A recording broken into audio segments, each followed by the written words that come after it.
Assalamualaikum warahmatullahi wabarakatuh. Hamdan wa syukran amma ba'd.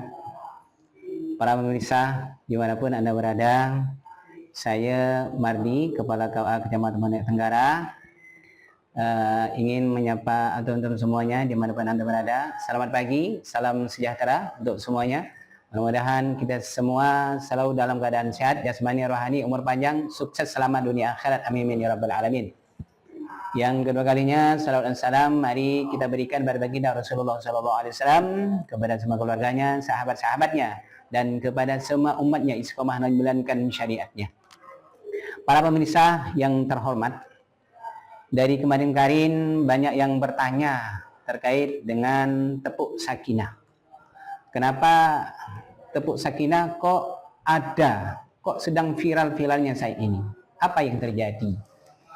Tepuk sakinah itu asal mulanya dibuat atau dirilis sejak tahun 2018. Itu maksud dan tujuan awal tepuk sakinah itu hanya happy-happyan aja, sebagai untuk menghangatkan suasana ketika ada bimbingan konseling pranikah setiap catin yang ada pada saat itu. Dan kemudian karena ketika kita membuat konten yang kreatif harus ada dasarnya, maka Kementerian Agama Pusat pada saat itu mengundang para tokoh masyarakat, tokoh agama, ulama, umara, dan juga para psikolog. Bagaimana untuk membuat yel-yel mengingatkan 5 pilar keluarga sakinah. Maka dirilis dan dianasmin ulang 5 pilar keluarga sakinah tersebut, dan jadilah tepuk sakinah yang seperti kita lihat dan dengar yang viral saat ini. Jadi mungkin sebelum saya jelaskan, ada baiknya kita sama-sama tepuk sakinah terlebih dahulu. Bismillahirrahmanirrahim, seperti ini. Berpasangan, berpasangan, berpasangan. Janji kokoh, janji kokoh, janji kokoh. Saling cinta, saling hormat, saling jaga, saling ridha, musyawarah untuk sakinah, maslahah. Nah, ini dari beberapa gerakan dan teks yang telah kita sama-sama insya Allah hafal, ternyata di dalamnya itu penuh dengan makna. Seperti yang pertama adalah berpasangan, berpasangan, berpasangan. Apa maksudnya? Maksudnya ini dasarnya ada salah satu ayat yang Allah pesan untuk kita semua. Ayatnya tersebut di surah Ar-Rum ayat 21, di mana bunyi ayatnya insyaallah kita sama-sama hafal. Wa min ayatihi an khalaqalakum min anfusikum azwaja litaskunu ilaiha wa ja'ala bainakum mawaddata wa rahmah inna fi dzalika laayatil liqaumin yatafakkarun. Dalam ayat ini ada, Allah katakan dalam Al-Quran ini ada kata-kata azwaja. Azwaja ini bentuk jamak dari mufradnya namanya zawaj, artinya menikah. Kesimpulannya, Allah ciptakan laki-laki dan perempuan itu untuk menikah.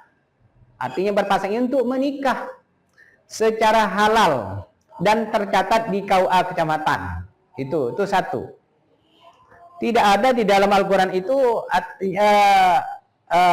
pacaran, nggak ada. Yang ada itu zawaj, menikah.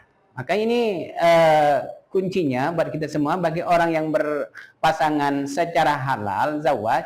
Dilanjutkan yaitu janji kokoh. Janji kokoh artinya bahwa suami istri itu telah berkomitmen bersama, berjanji secara kuat, wathiqan ghalidhan, perjanjian yang kuat atau berjanji kokoh. Itu maksudnya adalah seorang suami dan istri harus punya komitmen bersama. Apa komitmen bersamanya? Adalah saling cinta. Nah, ini maksud dalam saling cinta. Jadi suami istri harus saling mencintai satu sama lain. Saling hormat, saling menghormati satu sama lain. Sehingga kalau ada pendapat suami atau istri itu harus saling menghormati, saling menghargai, saling mendengar satu sama lain. Kemudian dilanjutkan adalah saling jaga. Jadi suami istri itu harus saling menjaga satu sama lain. Artinya bahwa suami istri itu disebutkan dalam Al-Quran, hunna libasul lakum wa antum libasul lahun. Hunna libasul lakum, dia, maksudnya perempuan istrinya adalah libasul lakum, pakaian bagi kamu, maksudnya bagi suaminya. Wa antum libasul lahun, dan suaminya, kamu adalah pakaian bagi mereka. Nah, berbicara masalah pakaian, itu bukan pakaian yang biasa kita lihat saat ini, tapi pakaiannya lebih kepada fungsinya pakaian tersebut. Fungsi pakaiannya setidaknya ada 3 fungsi pakaian. Yang pertama disebut fungsi pakaian itu adalah sitrul aurat. Sitrul aurat itu menutup aurat. Ini menutup aurat. Jadi suami istri harus saling menjaga rahasia masing-masing. Kalau ada permasalahan rumah tangga, jangan sampai curhatnya di medsos, di IG, di Facebook, atau di mana saja. Kalau ingin konsultasi harus kepada orang yang tepat. Sehingga dalam Al-Quran dikatakan fas'alu ahla dzikri in kuntum la ta'lamun, maka bertanyalah kepada orang-orang yang ahli zikir, artinya orang-orang yang ahli di bidangnya, maksudnya para alim, ulama yang bisa menyatukan kembali. Kalau ada permasalahan harus ada islah, sehingga ulama tersebut atau konsultan tersebut bisa menyatukan kembali kalau ada permasalahan. Kemudian fungsi pakaian yang kedua yang saya sebutkan tadi adalah untuk memperganteng atau mempercantik. Itu karena fungsi pakaian adalah untuk memperindah seseorang. Seseorang bisa cantik, bisa ganteng, itu karena berpakaian. Kalau mereka tidak berpakaian, maka mereka bisa dikatakan orgil, orang gila. Jadi kalau ibu dosen cantik, Ustadz Doni ganteng, itu karena antum semuanya adalah berpakaian.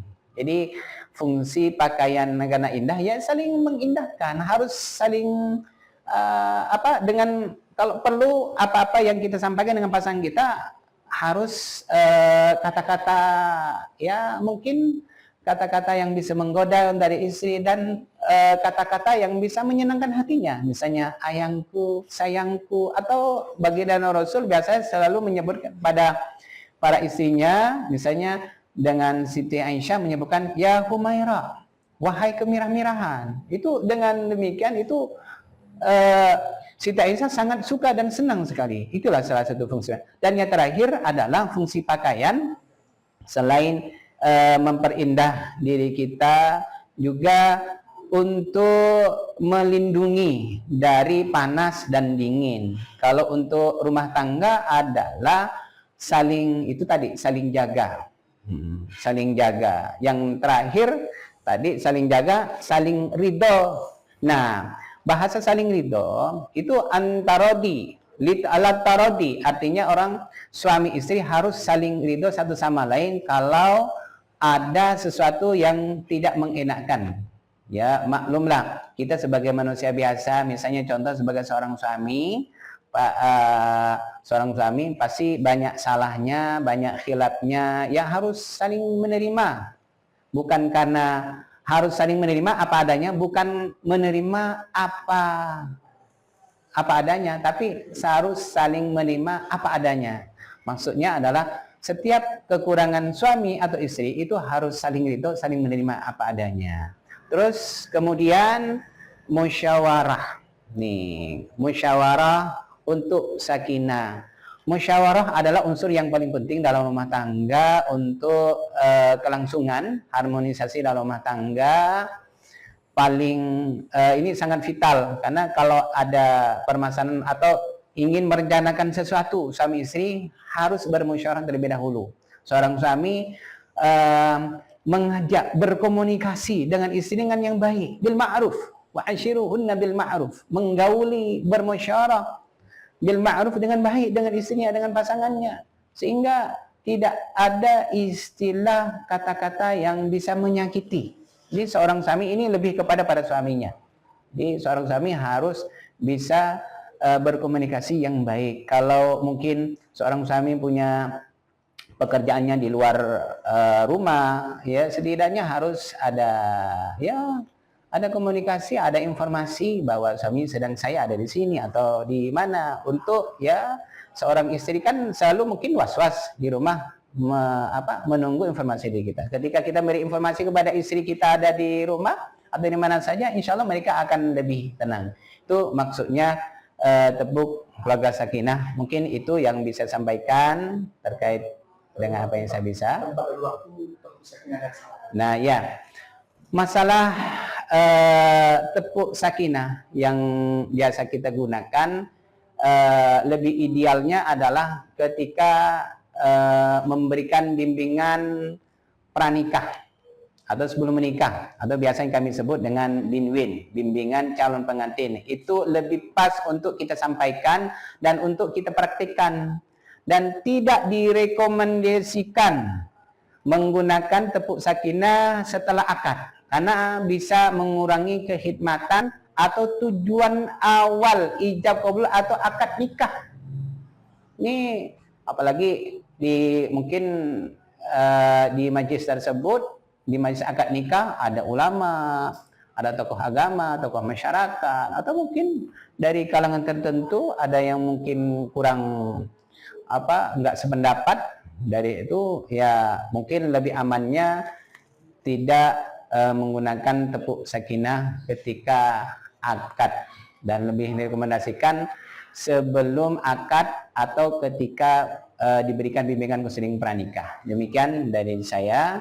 Assalamualaikum warahmatullahi wabarakatuh.